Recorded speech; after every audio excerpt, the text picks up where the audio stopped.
Hello again, everyone, and welcome back to the front line with Joe and Joe. Joe Pasillo, as always, joined by Joe Resinello. And once more, dear brothers and sisters, let us go into the breach on the Veritas Catholic Radio Network, 1350 on your AM dial, 103.9 on your FM dial, spreading the truth of the Catholic faith to the New York City metropolitan area.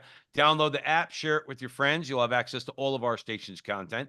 And if you like what Joe and I do, we go live Thursday nights, 9 o'clock Eastern time on social media, X, Rumble, Facebook, YouTube. You can find all of our Veritas interviews posted on there. Please help us out. Like, subscribe, share, do all that fun stuff. Today, we're welcoming to the program Scott Smith, and we're going to be talking about the Reverence Foundation. So I'm just as clueless as everybody else out there. That's why we have Scott on, because we want to know more about this. So just to give Scott a brief introduction, Scott Smith is a Louisiana author, attorney, and father of 6 children. He's the co-author with Father Don Calloway of The Consecration of the St. Joseph for Children and Families.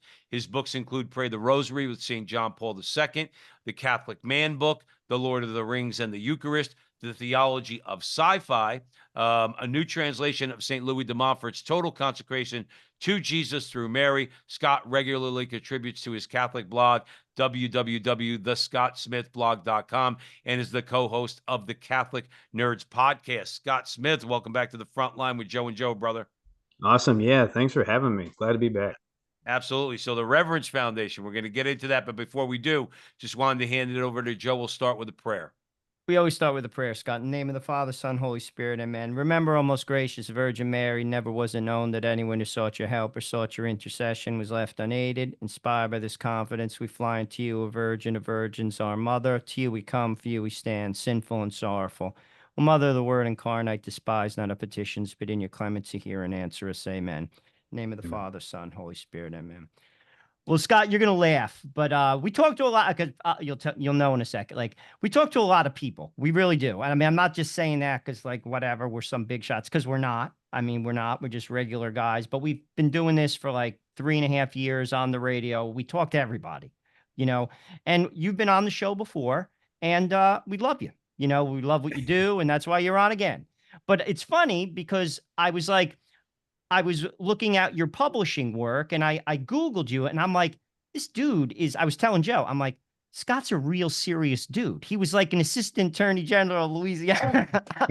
I'm like, because you're a regular guy. And I was just like telling Joe, I'm like, no. He's like a serious guy, like really serious. Like, you don't just become the assistant attorney general of Louisiana. And your blog is huge. I mean, I'm being honest. I'm just telling people, check out Scott. Check out what he's doing. He's publishing books. He's got blogs going on. The guy's a lawyer. If you kill somebody, call him too. He'll get you out of jail. He'll do it all. Well, I appreciate that. Yeah. Well, kind of what brings me here today with the Reverence Foundation is it was a very humbling situation. My family, we were on vacation in Idaho, right? One of the most conservative nations, one of the most conservative states in the nation. You'd think you'd find reverent Catholic masses there. So we'd even look, there's reverentcatholicmass.com. We look there, make sure that we're not going to be going to some weird My Little Pony mass or something like that. So we didn't even look. We just assumed it'd be great. We get there and we line up, all the little kids, me, we kneel to receive communion, Holy Communion, and we're all denied one by one. It's just it was just horrible watching, because I was stunned. I didn't know how to react. I feel like as an attorney, I should immediately know what to do, jump to action, state my rights, whatever.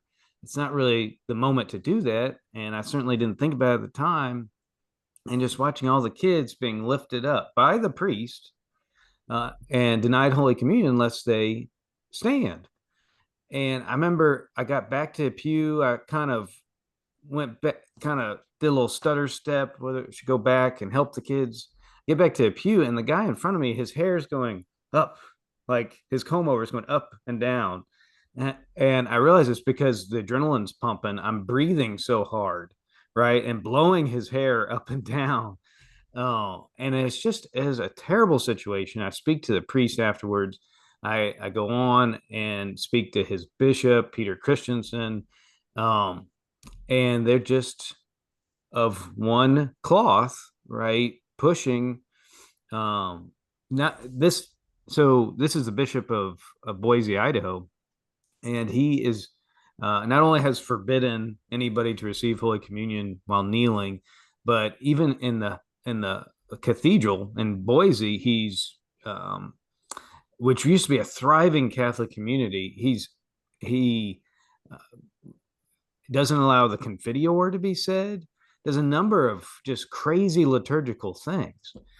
So anyway, I and this gets me going eventually to do this Reverence Foundation. You can find it at reverence.foundation. And it's a place where you can gather resources on if people are asking you why you should receive Holy Communion kneeling, why you should receive Holy Communion on the tongue versus the hand. These questions come up. It's a place where you can go, in addition to reverentmass.com, which is an awesome website, a place you can go if your bishop is denying you this right. And we can talk in a second about why it is a right. I tend to lawyer up when these canon lawyer up when these things happen. Also, the future plans would be to sponsor the building of altar rails and churches that have that 70s 80s look to them, right? So around the country you're seeing this wonderful movement back towards traditional church architecture, beautiful church architecture, the true and the beautiful. So that's what we're doing. There's some other things that we're kind of doing, some guerrilla marketing that I kind of want to keep on the down low, but maybe I'll tell you all about afterwards.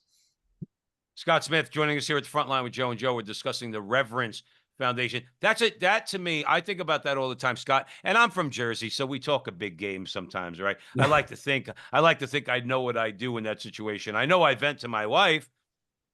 He mentioned rights.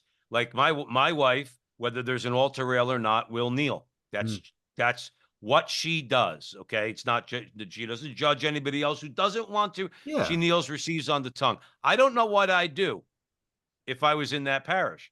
My inclination would be to as a loud Italian guy, would be to say to the priest, she's got a right to the Eucharist, Father. She has a right. You don't have a choice. She's got a right to the Eucharist. And that's Joe Resinello and I are very big, and Joe in particular, on being obedient. But church teaching is that we all have the right to the Eucharist. If I am in the proper disposition, meaning I'm in a state of grace, I've been to confession, I'm not in a state of mortal sin, priest got to give me the Eucharist. Yeah. Okay, I'm not standing on my head.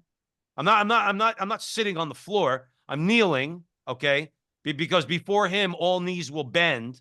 Yeah. Okay? I don't get it. I don't know how these bishops. See, if you're Father James Martin, you could do whatever you want. Of course. Okay? You can do whatever you want. You could do anything you want if you go to his mass, all right? And some of these other masses, okay? The way people dress, the way people act, okay? And so many things. Somebody wants to kneel, that's my rant. I got to hand it over to Joe Scott because I get so upset. I get so upset, and I probably would keep my mouth shut. I'd be like you. I'd be breathing heavy in the pew. All right, not knowing what to do. I would go up to the priest afterwards, though. I bet you in private. I think I would read him the riot act. Let me just like weigh in because you're right. Like, listen, this is where I think people go nuts. And let me just set a scenario. I don't go to charismatic masses, but the church allows them. Like one of my kids' godparents, it goes to the Neocat Mass. Him and his wife, they're good Catholics. I don't really like. It's just kind of. I shouldn't say like it's a little odd for me. I don't like. Maybe I'm just an old fogey. Like I don't like people talking in tongue. It's just not my bag. I'll phrase it that way. But the church allows it. So fine. If you want to do that, and that's where I would say to that priest, I do know, like the church does allow that. So what's the problem? Now, I do know, and you would know because you're a lawyer and you probably know the canon better than I, but I do believe the reason why they allow for, say, lay people to give the Eucharist out, because I don't even like to do that. I try to always go to a priest, is to keep the flow moving. Now, from a practical perspective, I went to see the Pope in Yankee Stadium. There was Yeah. like 50,000 people. That may not be practical because like I wasn't in the church. I'm not judging you and I'm not judging the priest, but from a practical perspective, if I think the rubric says in order to keep things moving, they either say it should be dissuaded or it can be accepted. Now, with that said, though, is he trying to make a point? Because I'll be honest with you, I've also seen things on the opposite end where, like, I'm not there, and I'm not saying you're doing this at all because this is what you want to do.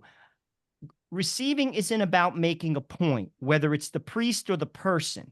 Like if there's 20,000 people at St. Anne de Beaupré in Quebec City, I went to that mass. The place was so packed, and I'm holding everything up. That may not be fair. However, I'll flip it. If the priest is trying to make a point that I don't like what you're doing, I have a problem with you too. Like to me, it's a common sense. And again, I'm not the lawyer. You probably know the rubric. I think that's the idea behind it. I don't know what he did. I'm just trying to be balanced and fair. But ultimately, why we want to talk about this, we're standing in the presence of God. Right. So there should be some semblance of reverence. Reverence, exactly. And there should be some semblance of I'm not taking a Ritz cracker and washing it down with a Bud Light, you know, and like, and also don't touch my kids. Don't lift my kids up. What are you, crazy? What's wrong with you? You know what I'm saying? Isn't there a better way to handle this? Couldn't we just like facilitate this in a more proper manner? I'm not here to make a point, but are you trying to make a point, Father? That's the thing. And is this the place to do it? My answer is no. What are your thoughts? I'm trying to just be balanced and throwing some stuff out there. Correct me if I'm wrong. Yeah, it was completely to make a point. We come in, big Catholic family, 6 kids, babies, kids, the women wearing veils. And it's almost like the Holy Spirit completely teed this up because I asked to go to confession with him right beforehand, and he was gracious enough to let me do that, like 10, 15 minutes before mass, which I try not to do to a priest because they need to be disposing themselves properly to the mass. So he knew I wasn't in any state of mortal sin, right? So he knew there was no impediment whatsoever to me receiving the Holy Eucharist, right, in the position of my choosing. So that was interesting. What I propose in the article that I wrote about this experience is I propose a kneel in, if done respectfully, maybe even give the priest prior notice, but say, look, this is our right according to canon law, and on this day we are going to kneel until we receive Holy Communion or until Mass is dismissed. Right? And there's going to be a line of us kneeling. And on that point of extraordinary ministers of Holy Communion, right, because that's often overused, Aquinas makes it pretty clear. St. Thomas Aquinas makes it pretty clear. He says, if you want the references, I can give them to you. Nothing touches it but what is consecrated, right?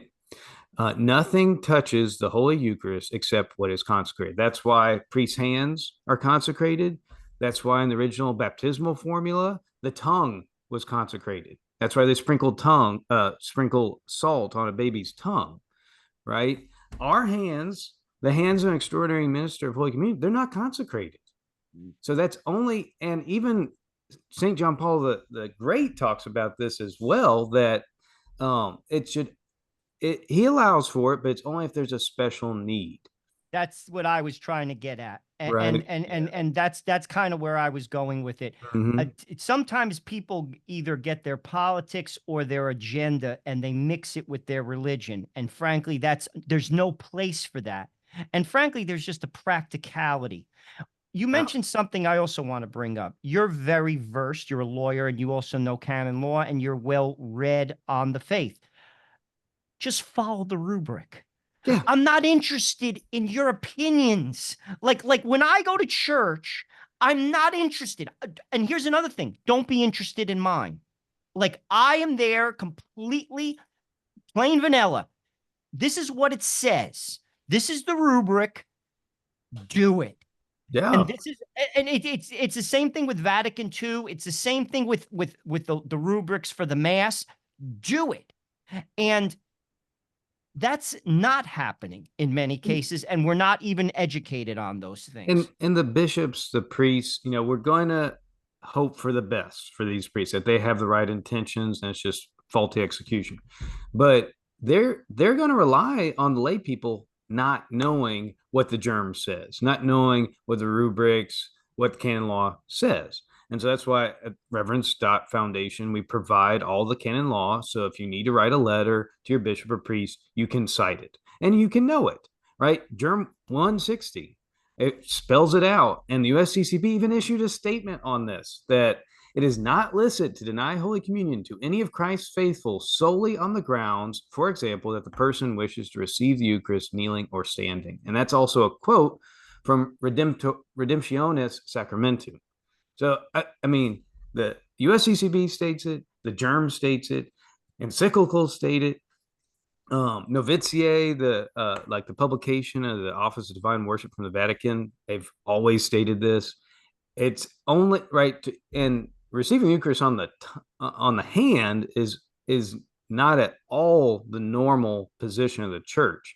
That was an indult granted by Paul VI to bishops in Netherlands, Belgium, places, Germany, places that things were going crazy in. It was never meant to be for the entire church. But why are we afraid to say that, Scott Smith, joining us here at the front line with Joe and Joe? Why is true? Like, if we talk like this, you're trad catch. I don't want your labels. I'm not going to allow, just like I don't let the left in America label me anything other than I am. I'm not a trad anything. I'm simply Roman Catholic. You guys, here's my point. And I don't know why everybody's afraid to say it. So a lot of these bishops, a lot of these priests are Protestant. And they want Protestantization of the Catholic Church. That's been their goal since Vatican II.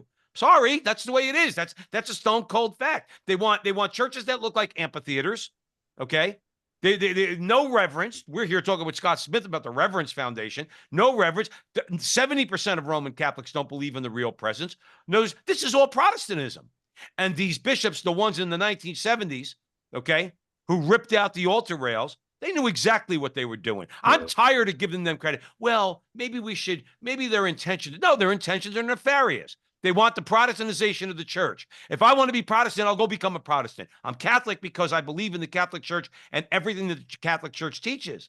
And we're all afraid to say it because you don't want to piss off a bishop. Well, too bad. Maybe they need to be cheesed off a little bit.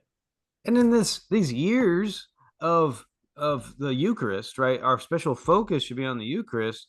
How are we to reverence the Eucharist except with the language of the body, right? If we're talking theology of the body, like John Paul II, the language of the body that we're also the best catechism for our children is to kneel before the Eucharist. And it's also speaking from just purely secular terms. If we don't treat the Holy Eucharist with our bodies like it's something different than anything else in the world, that only we have this, right? We are hiding our number one product, right? Not to make this no, I get it. You're right.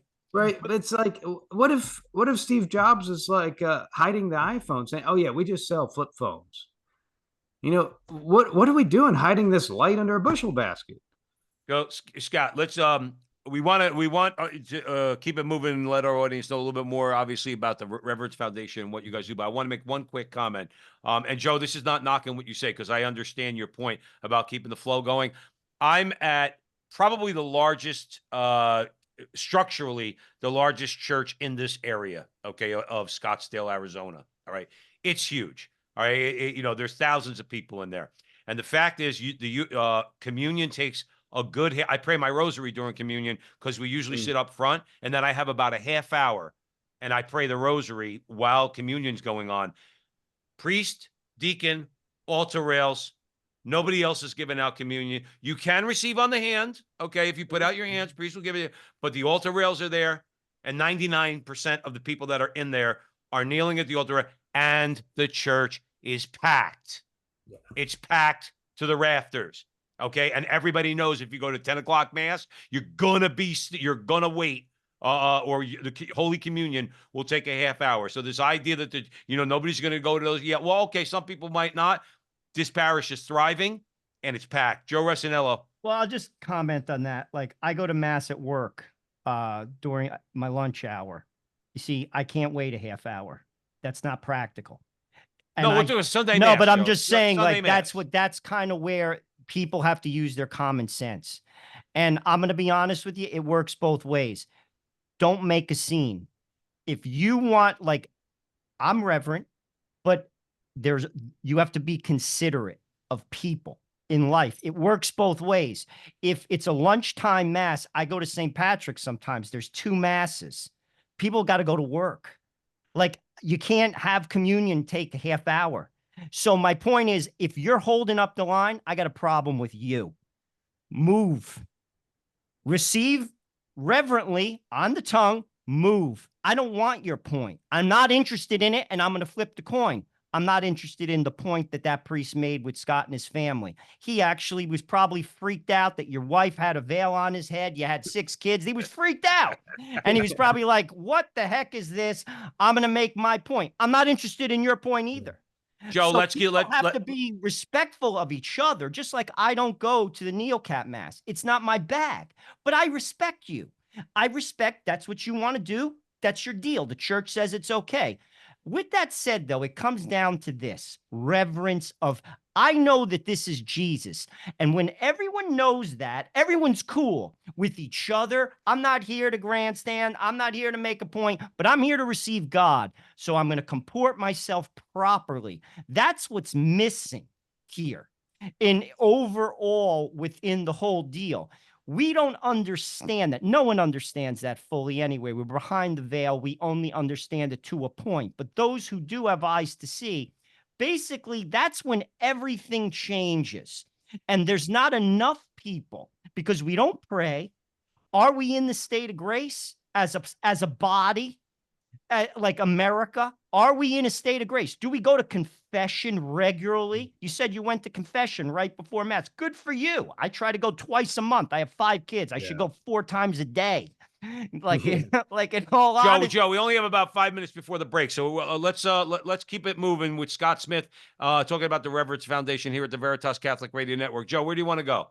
Well, ultimately, I was just kind of talking about just following the rules and getting back to what you said, Joe Pasillo, putting labels. That doesn't make you anything but Catholic. Like, the church cannot be changed. It doesn't make you a trad. It doesn't make you a liberal. It doesn't make you Orthodox. It just makes you Catholic. Let's all be Catholic and know what the church teaches and just do our best to do it. That's basically the point that I want to make. Like, I hate labels in the church. I really do. It's a universal church. It should be as clear as day. As the law says, prima facie, it is what it is. Read it. That's got your comments, brother. I've got some good quotes about the altar rails, and I'd like maybe on the other side of the break to talk about the Jewish roots of the altar rail, just because and how we image the Lamb when we receive the Holy Eucharist. Well, Scott, we have a few minutes before the break. I'll cut you off if I need to. Go ahead. You can start getting into it now. Sure. Well, one quote I have to insert everywhere I go from Cardinal Francis Arends. If you can find any document from Rome saying remove the altar rails, I will give you a turkey. I love it. Isn't that awesome? Oh, so the Jewish roots of the altar rails, over almost 300,000 lambs would be sacrificed every Passover in Jerusalem. This is coming from the Jewish historian Josephus, right? So every man had to procure for himself, for his family, a lamb, and they process with those lambs to the temple, right? And you have to sacrifice the lamb at the temple. The lamb is going to be bound the Akedah is going to be bound. Its hooves are I'll be bound together.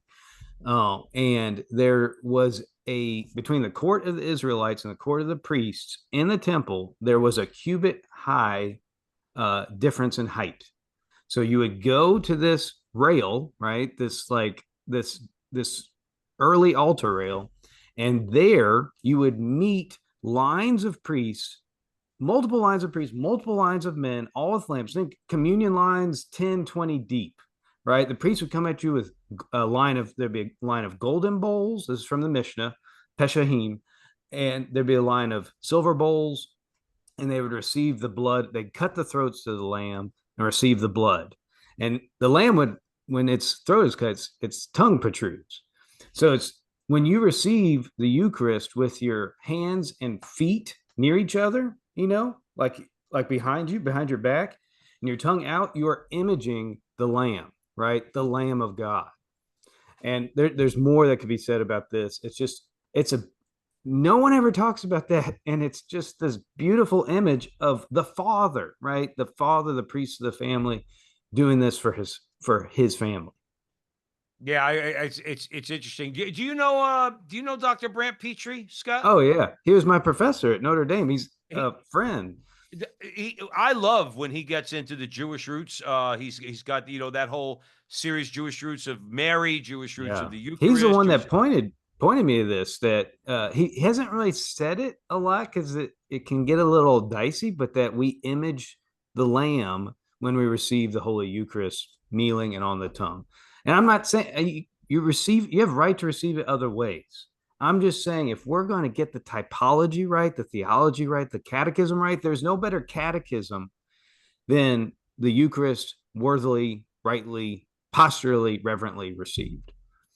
Well, my whole thing, and then we're going to take a quick break. My whole thing is that, for up until about 5 minutes ago, okay, there was always altar rails.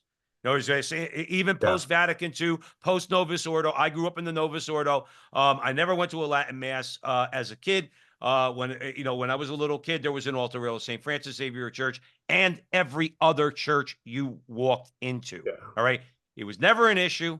I don't know why they made it an issue. And again, I'm sorry. The church has enemies both from without and from within. And those are within. They want a Protestantization or a watering down of the Catholic Church. That includes our rituals, our liturgy, our teachings, all of it. And that's why I get a little angry. That's why you guys are a good offset to me, because you're not as angry as me. Scott Smith joining us here at the front line with Joe and Joe Pissola, Joe Resinello, Reverence Foundation, which is reverence.foundation. And you could find out, I'll get a lot of information there about the things we're talking about, canon law and other things. If you have a question about, should I do this? Should I do that? What does the church teach? That's where you want to go. Joe Resinello on the show makes it clear all the time. Reverence is what's needed in America, particularly amongst Catholics, but generally amongst the entire population. Let's start to revere God again. Let's, just to put a finer point on it, let's start to bend the knee again. And stop thinking we're our own gods, okay? And start looking towards the real God to straighten out not only our individual lives, but our nation as well. Joe and Joe will be right back at the Veritas Catholic Radio Network.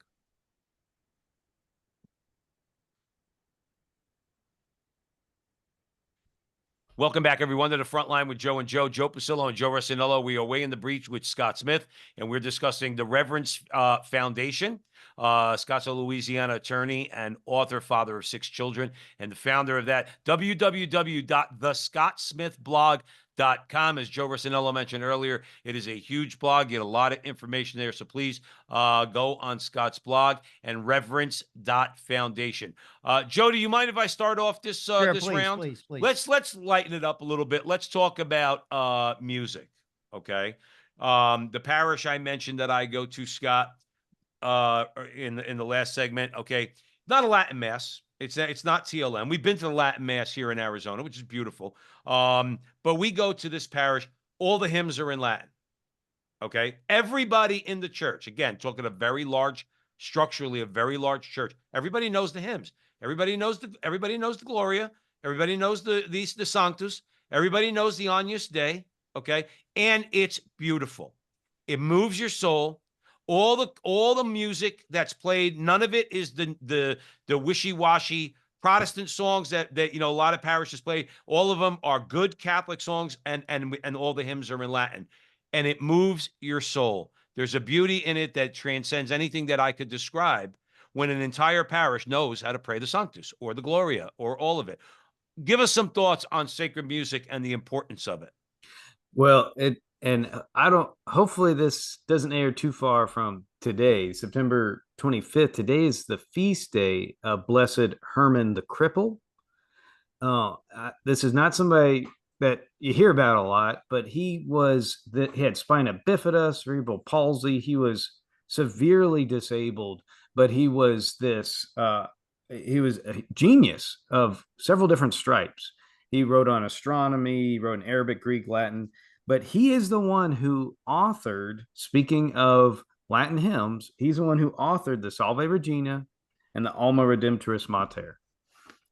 That's today. That's today. That's the feast today. So yeah, I can't say that I'm this great expert on Gregorian chant, but I can tell you how it's affected my family. Even Father Ripperger will say, like, in the domestic church, right, in your home, if you're just playing Gregorian chant, it has a great exorcism effect, right? It has a great effect on repelling evil from the house and creating a peace in the home. We recently started a schola at our church because, like, not to speak poorly about a lot of choirs, but often the choir is the chief place of resistance against more traditional devotions. And so my little girls are all able to do the schola. Schola, which means school of music, right? Schola, scholastic scholar. And I have great fondness for Gregorian chant. My family, when we would go out, we usually go out west to national parks in the summers, and that's how we got to Idaho. But every year we'll start with a pilgrimage to the Benedictines of Mary, Queen of Apostles. With Sister Wilhelmina, who was just found to be incorrupt. They have hit the Billboard charts multiple times with their albums of Gregorian chant. So I highly recommend. It's like everything at Ephesus, Advent at Ephesus, Easter at Ephesus. It's beautiful. Whenever you hear the cloisters sing, like at the Shrine of the Most Blessed Sacrament with Mother Angelica in Alabama, it's like they start so softly. You're like, am I hearing angels? And they grow louder, and you realize it's the choir singing. I hope every community is able to witness that serene beauty, sublime beauty of Gregorian chant. It brings something extra and special to the parish. Scott Smith, I'm going to throw it over to Joe, but I'll tell you this. I got into an argument with an atheist one time. We used to argue about everything because he knew I was Catholic, and he was a friend. I didn't want to beat him up too much. But he said we were talking about music, and I meant, you want to see somebody who blew a gasket. He said, what's the most beautiful music? Symphony music? I said, no, Gregorian chant. He said, what do you mean? Why is that? I said, because there's no instruments involved. The only instrument is the instrument that was created by God, which is the human voice. I said, and it's perfectly harmonized with other human voices to create a beauty that, yes, symphony orchestras are beautiful and they do great music. We have those too in the Catholic Church. But the fact is that the greatest and most beautiful soul-moving, uplifting music is Gregorian chant, because the instrument that's used is the one that God created, it's not the one that man created. And look at the penultimate, like the zenith of technology, and architecture, acoustics, music, liturgy. St. Charles Borromeo was a master of all these arts, and he taught us. He had a series of instructions that most every church you look at bears, maybe except for the ones from the 70s and 80s. They are all built according to his instructions. And you have this great confluence of the beauty of music, of light, of acoustics, architecture. Even like St. Charles Borromeo even gave specific instructions for the design of altar rails, that they should be pillars, right, that are holding up like an arcade. The entablature of the column it should resemble the temple, because between where we're standing and where the altar is, it's like the altar rail is holding up heaven. It's a place above where we're standing. So everything is so intricately designed in all these fields of study, art, music, to be perfect, like the to bring heaven on earth, right? This is the zenith of all our arts. We're in the great cathedrals of the Renaissance and thereafter. I was gonna say, if you want to see the culmination, I'm glad you said that, because I get a little tired of hearing people who, like, when they want to make ridiculous statements like the Catholic Church never contributed anything to Western civilization. Which, just I would say, just go look at the cathedral at Cologne, go Yeah. look at Chartres, go look at Notre Dame, go look at Sacred Heart Basilica in Newark, New Jersey. All right, if you want to see the collaborative effort of all these different skills, all these different artists, all you got to do is go into a Catholic church. Let me not get too long-winded. Go Yeah. ahead, Scott, real quick, and then I'm going to hand it over to Joe. Oh yes, and generations of craftsmen, families. Right, Notre Dame, I mean, the cathedrals would take 200-300 years. Even the Sagrada Familia in Barcelona, right? Hundreds of years these things are going to be built, and it's a work of the community, like a collective work of generations. I mean, it's a beautiful, beautiful thing. Absolutely. Scott Smith's joining us here at the front line with Joe and Joe on the Veritas Catholic Radio Network, the Reverence Foundation, reverence.foundation. Go on there, get answers to a lot of your Catholic questions. Joe Resinello. I think we've all seen some crazy things. I left my parish that I grew up in because of it, and on the advice of a good nun, because I was freaking out constantly. What put me over the edge was I was at adoration on that particular parish, and someone was dancing like David in front of Christ. I literally was going to lose my mind, so I couldn't go there anymore. But what someone told me, and I thought it was good advice, I want to throw this out to you. I want to say this, and then I'm going to tell you something else, and I'm interested in both your thoughts. It's when you see things like that, pray to Our Lady of Sorrows. It works, because you can go nuts, and no one understands sacrilege more than Our Lady. She was at the foot of the cross, watching her son, who was God, and she was the only one who really knew it, to the degree that one human being can know it. Yeah. Pray to her.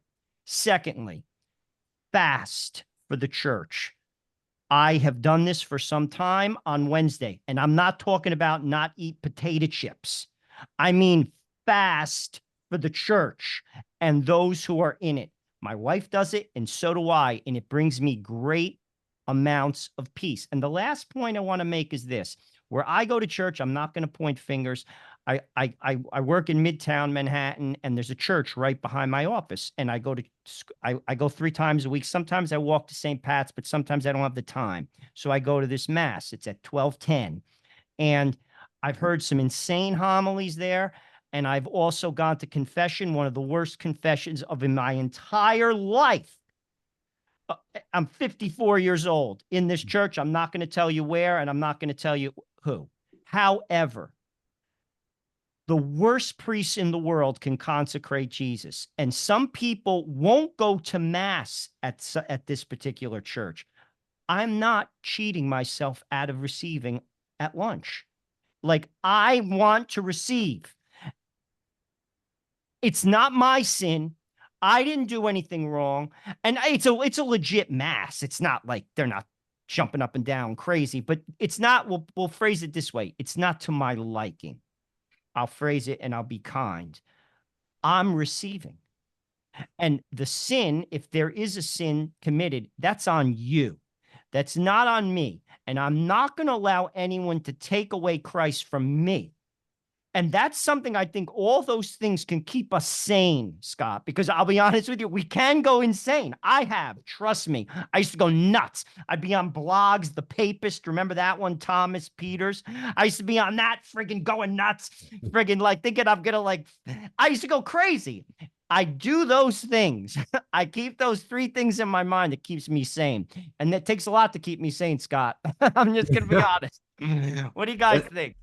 And on that same note of Our Lady of Sorrows, there is and a rise, especially in devotion to the Holy Face, right? The Arch Confraternity of the Holy Face and the Confraternity of the Holy Name, right? If we get those first three commandments right, everything else flows from it. Our church has been so focused on the second tablet of the Ten Commandments and not that first tablet. Um, that's a way to be reverent outside of the church building. One of the beautiful things that I've learned from the Holy Name Society, and go start one in your parish. It's ancient. There's indulgences attached, all that sort of thing. When the name of Jesus is said, just like at mass, the altar service, the priests are all supposed to bow their head anytime the name Jesus is said, right? You'll see it in a homily first three times, and then the homily. They'll even in Latin mass they'll take off the beretta. Um, at the name of Mary, you nod to the left. But what's wonderful, reverent, and evangelizing about this is when you're surrounded by people that say GD, which members of the Holy Name Society are supposed to do the sign of the cross whenever somebody does that. And I mean, it's hard to do in a group of dudes, when everybody's using that kind of language, but it's like you just play Gregorian chant. Like it hits people and it's effective. So there are ways to be reverent inside the church and outside the church. Yeah. Scott Smith is joining us here at the front line with Joe and Joe Pasillo, Joe Rossinello, weighing the breach. Reverence.foundation. That's the website. Go on there and you're going to get a lot of information that's going to be useful. Yeah, I have to deal with that a lot, Scott. I've been talking to my wife about it. Like I've been going through it now. I've been going through it now for quite some time. And it's not just GD or JC. It's GFD or JFC. Yeah. And it bothers me. It really does. And I did my share of taking the Lord's name in vain, going back, a long time ago. Okay. But as a Catholic, as a follower of Jesus Christ, I don't know what to do about it. I'm going to start doing what you just said. I have not done that. I will start doing the sign of the cross. Maybe somebody will ask me why I did that at work, and I'll say, because when I hear that, I have to bless myself. And yeah, because if it doesn't stop, I'm going to write to Human Resources. Hey, you can't call a man a man. You can't call a woman a woman. All right, because that goes against the DEI standards that these companies impose. But you could use those words all you want. I'll tell you want to make a big stink? That's why I told my wife. I said, I'm thinking about being a troublemaker, babe. So you think I'm going to write an anonymous letter to Human Resources and say, I want to see this come out company-wide all over the country that you cannot use this language, specifically this language. Let's see what happens. Maybe I'll do that. I feel inspired. But in the meantime, I am going to bless myself and do the sign of the cross. Let's go here. We're talking about the Eucharist, talking about reverence for the Eucharist. Joe Rossinello and I. Scott, I think the last time you were here, we discussed it. Everybody's looking for political solutions, brother. Everybody thinks there's a savior in one and the devil in the other. And you want to tell people, listen, the politics are important, man, but don't bang your head against the wall over it. We're going to go out. We're going to go vote. How about getting back with Jesus? So National Eucharistic Congress. I saw the one at what is it? The oil company, Lucas Field, in Indianapolis. Okay. I mean, if that doesn't show you that there's hope in America, that a football stadium that holds 60, 70, 80,000 people is full. Why? Because as Rossinello mentioned earlier, because Jesus is there in that Eucharist. Talk about that. Talk about the hope we should have, not in politicians, the hope we should have to change our nation because we have a hope in Christ. Yeah, I didn't realize that it's not, this isn't the first National Eucharistic Congress. This is a tradition going back at least 100 years. It's a wonderful way to refocus our eyes, our bodies on the source and summit. One thing I need to give props to our people down here in Louisiana, Father Champagne, Community of Christ Crucified. We just recently did, every year he does the Fête du Teche. That Fête's a party, Teche is the bayou, and they do a Eucharistic procession down the Teche, the Bayou Teche. Well, we figured for this year with the National Eucharistic Congress, they'd kick it up a notch. So they did a Fête du Mississippi. They got, how Mother Angelica talks about having the largest monstrance in the world, just larger than the one in Spain by like a foot or something. Mhm. Well, they doubled the size of that thing. They put this thing on a tugboat, right, and had a parade of boats behind it, and the monstrance is so large it even makes the tugboat look like a child's toy. It was amazing, and it had to carry this thing to the tugboat. You had to have like 4 priests on it. It was awesome. And it went from Baton Rouge down to New Orleans, and people were standing on the levees, all the way down. Uh, that sort of thing. Wouldn't it be wonderful if we could do that all the way from Cardinal Burke's Shrine of Our Lady of Guadalupe up in Wisconsin, all the way down to New Orleans? They said that I think the tugboats, just the cost of the tugboat was something like $6,000 or $7,000 an hour. But you know how amazing would that be, right? The core, right, the central artery of the United States, if we could do a procession like that. You know what's funny, Scott Smith? I'm going to hand it over to Joe, and we're talking here with Scott Smith at the Veritas Catholic Radio Network about the Reverence Foundation. Um, if there's something that tells me that people know that we're right about the Eucharist, even those who are not Catholic, whether they're Protestant, whether they're atheist. There's a great video online where you have a Eucharistic procession coming down one side of the street, and the priest who has the monstrance is turning the corner, and all these like crazy haired, tattooed piercings all over their face, like they away. It's like I was like, they know, they know. And let me say something. There's a lot of Protestants that you see, online on social media and everything else.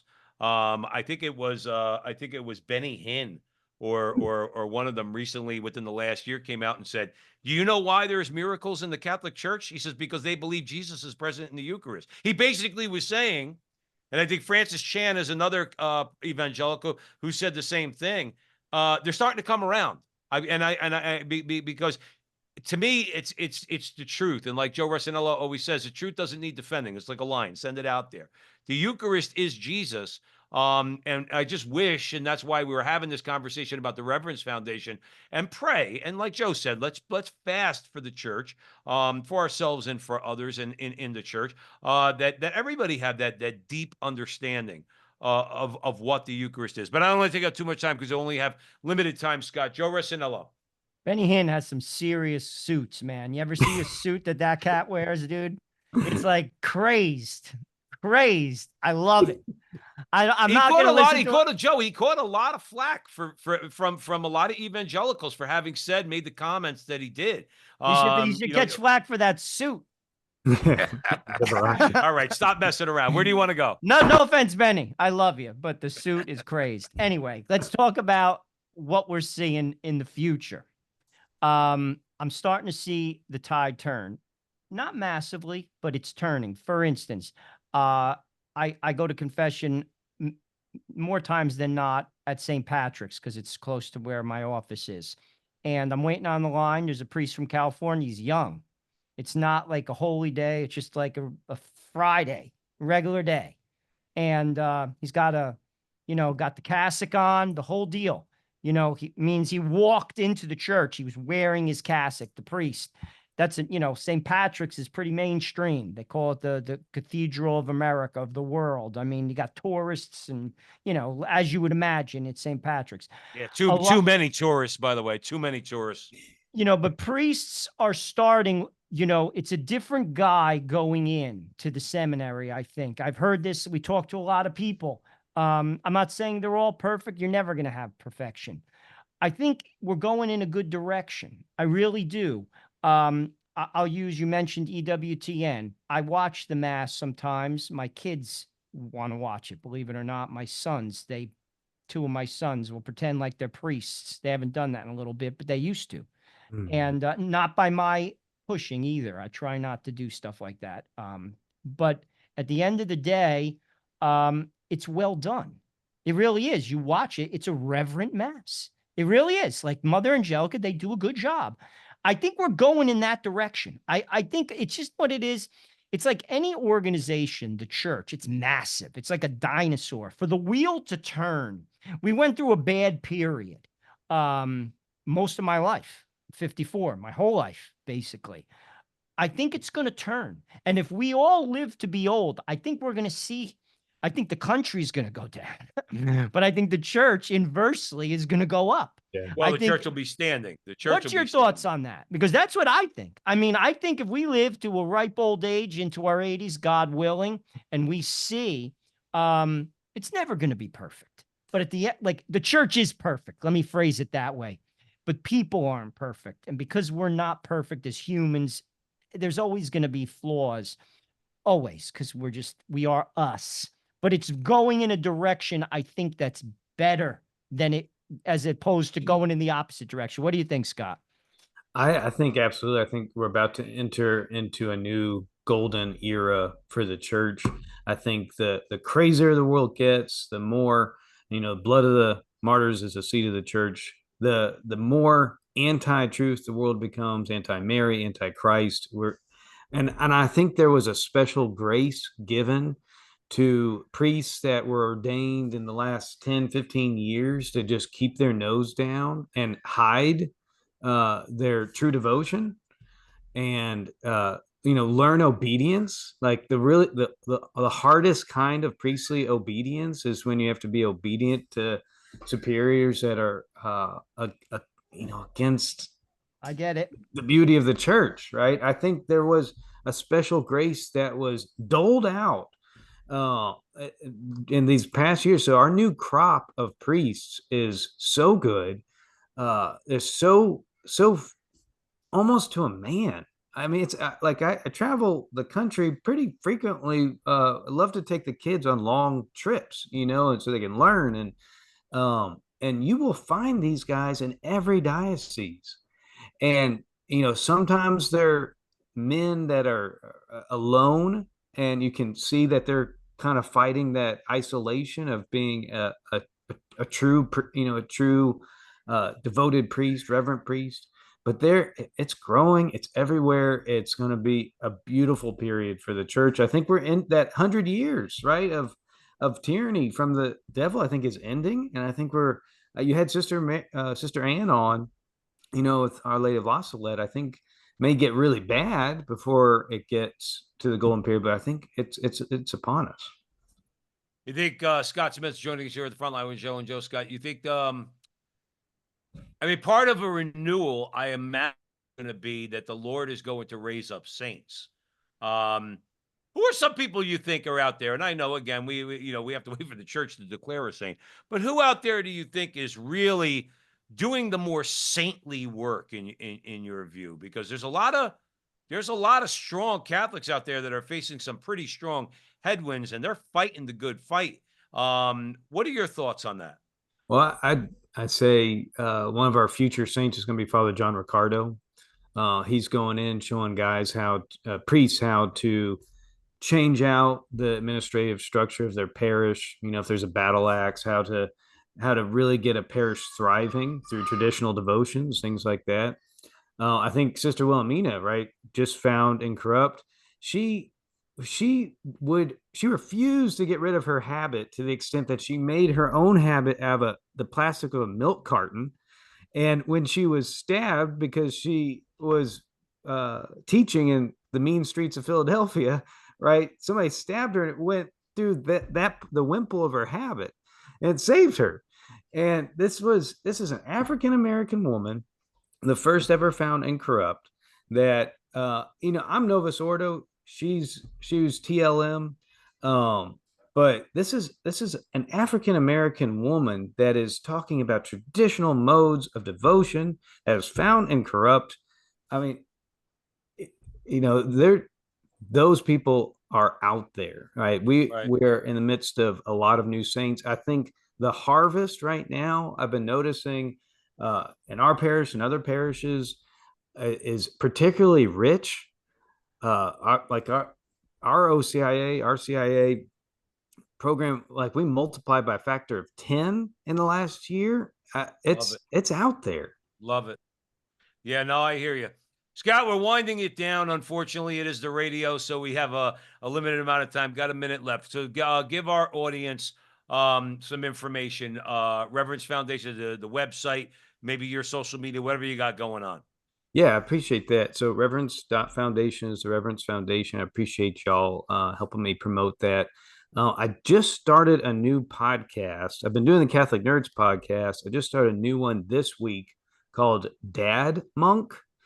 And it's about how I take a lot of these productivity hacks, a lot of the ways I've been able to write, be very productive with writing books and publishing books, but how I've adapted those to the creating a domestic monastery, not just a domestic church, but a domestic monastery, working from home with my family, creating structured prayer periods, using the rule of Saint Benedict, adapting all those things together. So that's one of my new projects as well. Okay. And it's reverence.found. Right. Reverence.Foundation. Dad Monks, a podcast. The blog is kind of my central hub, thescottsmithblog.com. Okay. And do me a favor, after we get off the air, shoot us an email with the links. All right. And we'll make sure that when I post this on social media and Joe posts it on Rumble, we'll put all the links in there so people can find it. Really appreciate you guys. Now, we appreciate you, Scott Smith, for coming back and joining us here at the front line with Joe and Joe. It was a great conversation. Hey, we talk about these things and the vein pops out of my head. So I got a little angry today. I'm sorry about that. But look, we're on the right track. We're having these conversations. Many people are. And that's what we have to continue to do. Raise the consciousness of people out there. Pray for people. Like Joe said, fast for the church. So Scott Smith, we look forward to speaking to you. Hopefully not so long next time. Hopefully we speak to you a little bit sooner. Thank you, brother. God bless you. God bless. Always a good time. Absolutely. And thank you all out there for joining us at the Veritas Catholic Radio Network, 1350 on your AM dial, 103.9 on your FM dial, spreading the truth of the Catholic faith to the New York City metropolitan area. Remember, until the next time, that our conversation is your conversation, and that conversation is going on everywhere. We'll talk to you soon.